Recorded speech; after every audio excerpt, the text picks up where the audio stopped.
भारत यात्रा के एक और दिन की शुरुआत हो रही है, लेकिन क्या ये भारत यात्रा भाजपा को और भाजपा के पैरेलल आरएसएस को वाकई टक्कर दे पाएगी?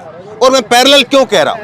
पैरेलल मैं इसलिए कह रहा हूं, उसके समानांतर इसलिए मैं कह रहा हूं क्योंकि खुद राहुल गांधी कई बार कह चुके हैं कि आरएसएस ने अपने लोगों को सरकारी संस्थाओं में घुसा दिया है। अब ऐसे में कांग्रेस के सामने न केवल चुनौती बीजेपी की है बल्कि आरएसएस की भी है। और हमारे साथ में खुद नागपुर से जुड़े हैं और इनका नाम बाबा शकीले है, बाबा शेलके, माफ कीजिए। तो बाबा शेलके जी हैं, खुद नागपुर से हैं, इस यात्रा में पैदल चल रहे हैं और नागपुर से ये आते हैं, आरएसएस के गढ़ से हैं। तो आखिरकार आरएसएस को कैसे हराया जा सकता है? क्योंकि शुरू से, बचपन से लेकर के अब तक इन्होंने आरएसएस को देखा है। किस तरह से आप देखते हैं, क्या वाकई भारत यात्रा में पैदल चलने से और तमाम तरीके से जो कांग्रेस कोशिश कर रही है, क्या वो काफ़ी है आरएसएस के लिए हराने के लिए? अभी देखिए, मेरी तो उम्र 70 साल की है। हाँ। 70 साल की उम्र है, जबकि 16 साल की उम्र से मैं इस काम में हूँ। और आरएसएस का जो हेडक्वार्टर हमारे बाजू में होने के बाद में भी उनकी जो कार्यप्रणाली जो देखी है वो टोटली जातिवादी है। यानी इसमें कोई राष्ट्रभक्त का काम नहीं है। उन्होंने देश के आज़ादी के लिए भी कोई योगदान किया हुआ नहीं है। और ये जो आप जो बोल रहे हैं कि भाजपा की ये पैरेलल नहीं है, आरएसएस की ये पैरेलल है भाजपा। तो ये भाजपा जब सामने आए 2014 में, जब फुल प्लेस में जब भारतीय जनता पार्टी आई, तब आरएसएस ये सामने आया, उनका मुखौटा सामने आया हुआ है। ये मुखौटा इसके पहले से भी था, लेकिन लोगों को मालूम नहीं था ये उसकी पैरेलल पार्टी है। उनकी जो काली टोपी है, उनका जो डंडा है, उनका जो हाफ पैंट है, ये सब दिखावा था। वो कुछ उसमें उन्होंने कभी भी समाज के लिए कोई भी ऐसा कुछ कार्य किया नहीं है, जो कि सिर्फ जाति भेद में उन्होंने उनको डिवाइड किया। राहुल जी भी कहते हैं कि बीजेपी का रिमोट कंट्रोल नागपुर में है। आप तो वहाँ पे रहते, क्या होता है ऐसा नागपुर में जो बार बार नागपुर को लेकर के टारगेट होता है? बीजेपी का कंट्रोल वहाँ पे हुआ है, यानी इसका मतलब आरएसएस का हेडक्वार्टर है, इसलिए वहाँ से कंट्रोल होता है। वहाँ से सब कैसे कंट्रोल होता है, क्या होता है ऐसा वहाँ? कंट्रोल ये होता है, उनकी जो मीटिंगें होती है उसमें कोई चुनाव होता नहीं है। उसमें उनका उत्तराधिकारी तैयार होता है। जिस तरीके से अभी कांग्रेस पार्टी के अंदर चुनाव होता है, वोट देते हैं कौन मेजॉरिटी में, जैसे दो लोग खड़े हो गए, इसको चुनना है क्या उसको चुनना है, ऐसा आरएसएस में कुछ होता नहीं है। आरएसएस में हुकुमशाही है, हिटलरशाही है। जो उसका उत्तराधिकारी रहेगा वही बनेगा। बीजेपी को हराना है, साथ साथ आरएसएस को भी जो है आपको अब लेकर के चलना है दिमाग में। तो कैसे कांग्रेस, क्या रणनीति है आरएसएस और बीजेपी दोनों की? कांग्रेस की रणनीति यही रहना चाहिए जो आम पब्लिक में कांग्रेस पहले काम करती थी, महात्मा गांधी से लेके, इंदिरा गांधी से लेके, राजीव गांधी से लेके, उसी तरीके के कांग्रेस के नेताओं ने भी आम जनता में ज़्यादा से ज़्यादा घूमना चाहिए, ताकि अपन उनको उनकी जगह बता सकें। सड़कों पर है। यस, ये बहुत देर से सड़कों पर आए हैं, जो कि इसके पहले भी जिस तरीके से नेता एयर कंडीशन में घूमते थे, एसी कार में घूमते थे, कार के अंदर से बाय करते थे, वो जो बात है वो अभी जो रास्ते पे आए हैं, ये बहुत अच्छी बात है। इसमें कांग्रेस का बहुत बड़ा भविष्य है। ये लग रहा है कि ये जो रास्ते पर है, सड़क पर है, यात्रा है, ये यात्रा उनका जो है वो काट है।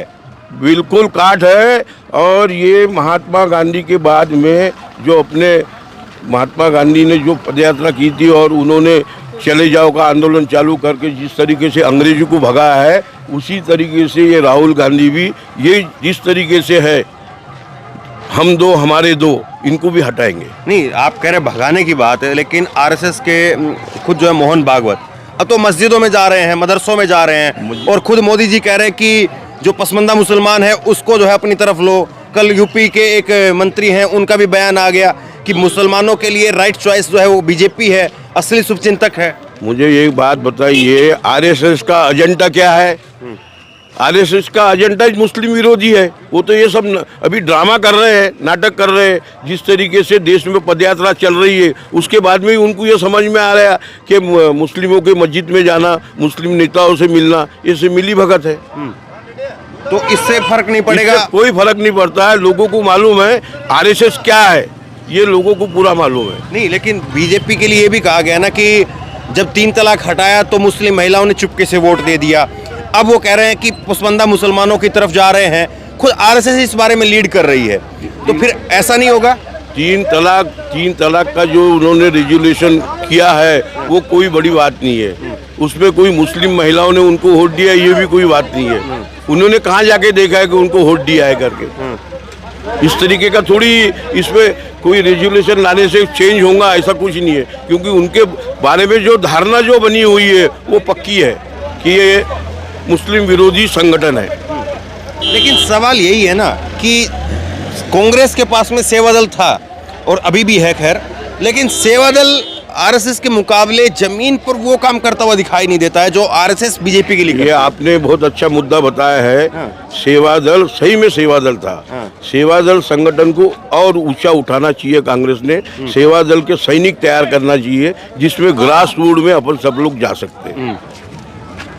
तो लग रहा है कि जिस तरह से बीजेपी अब जो तैयारी कर रही है जो 24 की, और अभी राहुल गांधी की जो यात्रा 1.5 महीने के करीब हो रही है, तो अब ऐसे में बीजेपी अभी पूरी तरह से एक साइलेंट सा दिख रहा है। मोदी जी का कोई कमेंट जो है इस यात्रा के ऊपर आया नहीं है, तो आपको लग रहा है कि वो थोड़ा सा टाइम दे रहे, फिर उसके बाद में, क्योंकि अभी 1.5 साल बाकी है चुनाव आप को। देखिए मीडिया के जरिए से जिस तरीके से स्वच्छ भारत का अभियान गांधी जी का चश्मा सामने रखते हुए उन्होंने वो अभियान किया स्वच्छता के बारे में। हम अभी पदयात्रा में देख रहे हैं, सवेरे सवेरे लोग लोटा लेके बाहर मैदान में जा रहे हैं। काय का स्वच्छता अभियान है? ये सिर्फ मीडिया के जरिए से लोगों में भ्रम निर्माण कर रहे हैं कि हम बहुत डेवलपमेंट कर रहे हैं, हम बहुत कुछ कर रहे हैं। इसका कोई 2024 में कोई असर नहीं हो सकता, क्योंकि लोग समझ गए हैं कि ये सिर्फ बातें बनाने वाली मोदी है, बातें बनाने वाली बीजेपी पार्टी है। इससे लोगों पे कोई असर हो नहीं सकता। अच्छा, ये कहते हैं कि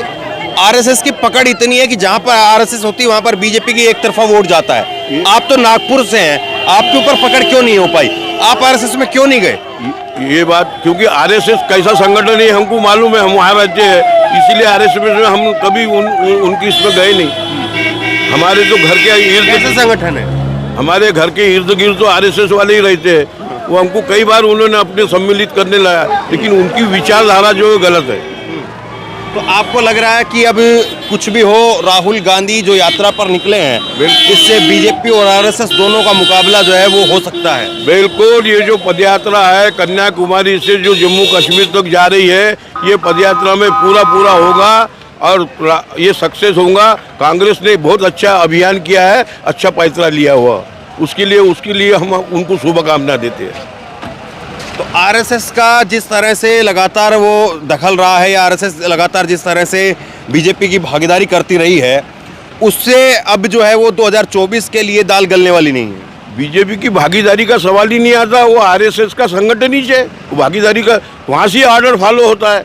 अभी यदि मोदी उनकी बात सुनेगा नहीं तो मोदी को हटा देंगे आरएसएस वाले। आरएसएस मोदी को हटा सकती है? बिल्कुल हटा सकती है। लेकिन वो तो कहते हैं कि मोदी तो अब इतना बड़ा फेस हो गया कि मोहन भागवत को खतरा है। कोई मोहन भागवत को खतरा नहीं है। आरएसएस का संगठन पहले से मजबूत हो गया है, इसमें कोई दोहराई नहीं है। सही में उन्होंने अपने जमीन में पैर जमा के रखा हुआ है, इसमें कोई दोहराई नहीं है। इसीलिए कांग्रेसियों ने भी अपना सेवा दल संगठन और ग्रास रूट पे काम करने का तरीका रखना चाहिए। इसी की वजह से अपन समाज का काम अच्छा कर सकते हैं। कांग्रेस पार्टी ऐसी है, सर्वधर्म समभाव की पार्टी है, सर्वधर्म के लोगों को लेके चलने वाली पार्टी है। उनकी कुर्बानी दी हुई है। कांग्रेस पार्टी के अंदर इंदिरा गांधी ने कुर्बानी दी है, महात्मा गांधी ने कुर्बानी दी है, राजीव गांधी की भी कुर्बानी है।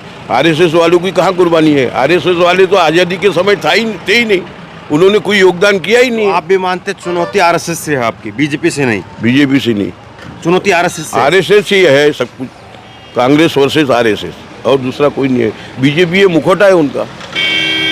तो देखिए, जो आप नेता से बात करें तो वो कहेंगे कि नहीं सब कुछ बल्ले बल्ले है, लेकिन यहाँ पर अगर आप खाटी जो है वो कांग्रेसी से बात करेंगे तो फिर आपको वो बताएंगे कि हाँ आरएसएस की पकड़ कितनी है। और ये सीधे तौर पर कह रहे हैं मुकाबला बीजेपी से नहीं है, मुकाबला आरएसएस से है। और आरएसएस से मुकाबला करना है तो उसके लिए आपको सड़कों पर ही रहना पड़ेगा। और दूसरा जो कांग्रेस का संगठन है सेवा दल, उसको मजबूत करना पड़ेगा। तो तमाम सारी बातें जो है इनसे करी हम लोगों ने। आपको क्या लग रहा है, क्या वाकई बीजेपी और आरएसएस को टक्कर देने में ये यात्रा कामयाब हो पाएगी? राहुल गांधी कामयाब हो पाएंगे?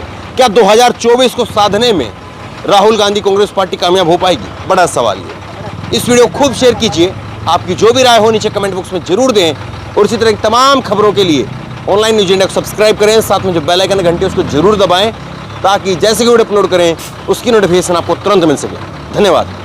को अभी लाइक करें, शेयर करें, अभी चैनल को सब्सक्राइब करें और घंटी जरूर